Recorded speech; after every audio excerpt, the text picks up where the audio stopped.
Now, here to discuss, Kayleigh McEnany, co-host of Outnumbered and former White House press secretary, of course, and Karl Rove, Fox News contributor. You know, both of you have extraordinary access. You've both been in the White House. You've both been advising and working with the top tier of power, the presidents of the United States. It is important to recognize, I think, that this is a gigantic system.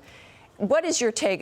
Kayleigh, let me ask you, do you think I'm going too far in my assessment here? It seems like the average person has gotten lost in a machine now that just doesn't care. I think you're spot on. Look, President Obama recently said that President Joe Biden is finishing what I started. But let's not forget what President Obama started ended in the presidency of President Donald Trump. And when you looked at exit polling through the primaries, one poll always stuck out to me, and this was the 2016 primaries, and it was this: they felt betrayed by the federal government. That was at a record high, and in blue states, in fact, the betrayal of the federal government metric was close to 50% in some blue states, and that existed for a very specific reason. Americans were left behind, and by contrast, when you got to 2019, pre-pandemic, and President Trump, you saw the largest annual gains in median household income on record. Groups that have been traditionally left behind, Black Americans, Hispanic Americans, disproportionately saw those gains. Poverty at a low going back to 1959. The results were there, and I think doubling down on the Obama policies is a real risk for President Joe Biden, even if he doesn't see it now. You know, it's fascinating. Karl, great to see you. This is a perfect juxtaposition, though. The shocking success economically of Donald Trump, that we were told could never happen, that this was just, you know, new normals and it's just the global thing and this is what happens. And suddenly there was proof that, wait a minute, one person can make the difference. When you think about the nature of what's happening, and I know numbers are your thing and the facts of the matter with what goes back to legislation and everything else, but this is a real personal reaction by the American people to what's happening in government right now. Yeah, I think it's very personal, and in large part because they were misled. There was no mandate created for this by a campaign in 2020 that said, elect Joe Biden president. He's going to ask for $6 trillion to be added to the deficit. He's going to call for a huge expansion of federal power, and the government is going to take over everything from running your elections to determining what kind of car you drive to what your kids learn in school and so forth. None of that was done during the campaign. Very simple message during the campaign. Joe Biden is not Donald Trump, and Donald Trump is screwing up COVID. So part of the reaction that I think is starting, and we're going to see more of it, is as ordinary Americans say, wait a minute, you didn't tell me about this. And the smugness of the elites in the academia, in the unions, in the media, in part of big business, in the government, in the think tanks, this is going to grow. The animosity of the ordinary people is going to grow in the months ahead. We have an example of how the average people are reacting. Kayleigh, both of you listen, but Kayleigh, I'm going to want to get your reaction to this. Viewers calling out Brian Stelter on C-SPAN in a call-in show. Listen to this.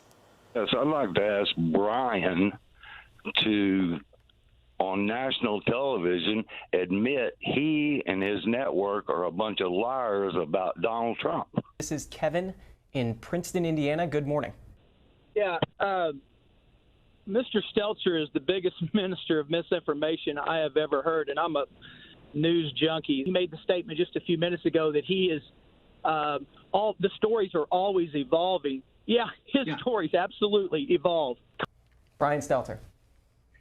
Thank you for the feedback. I appreciate it. Savannah, Georgia. Rick, good morning. You're next. Yes, I was just wondering if you still feel like Michael Avenatti is the greatest thing in the world and should run for president of the United States. That's and funny. my suggestion is whatever CNN says, do the opposite and you'll be fine. Aurora, Indiana. This is Robert. Good morning. You're on with Brian Stelter. You know, CNN is just something it's a joke. It's a joke. This guy tells more lies, and Fox gives more news than CNN does in their What lie? What lie did I tell? 2 years. It's nothing but lies. Wow, there it is. When you don't screen the calls, regular Americans call in. Kayleigh, what's your take on that? What a skewering. No wonder his ratings are down 53% from January. That's a perfect example of the media elite that Karl just mentioned.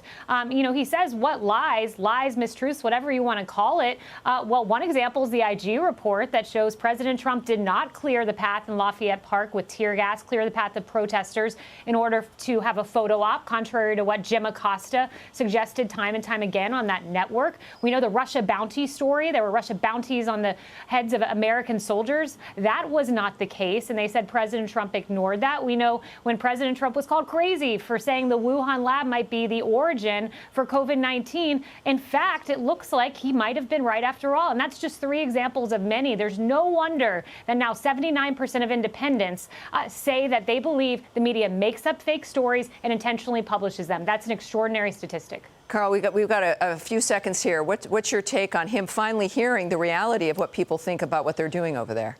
I suspect at that moment he was thinking to himself, "What the heck am I doing here?" But it's a lesson of what unfiltered television will give you. And it's also it gives you a sense.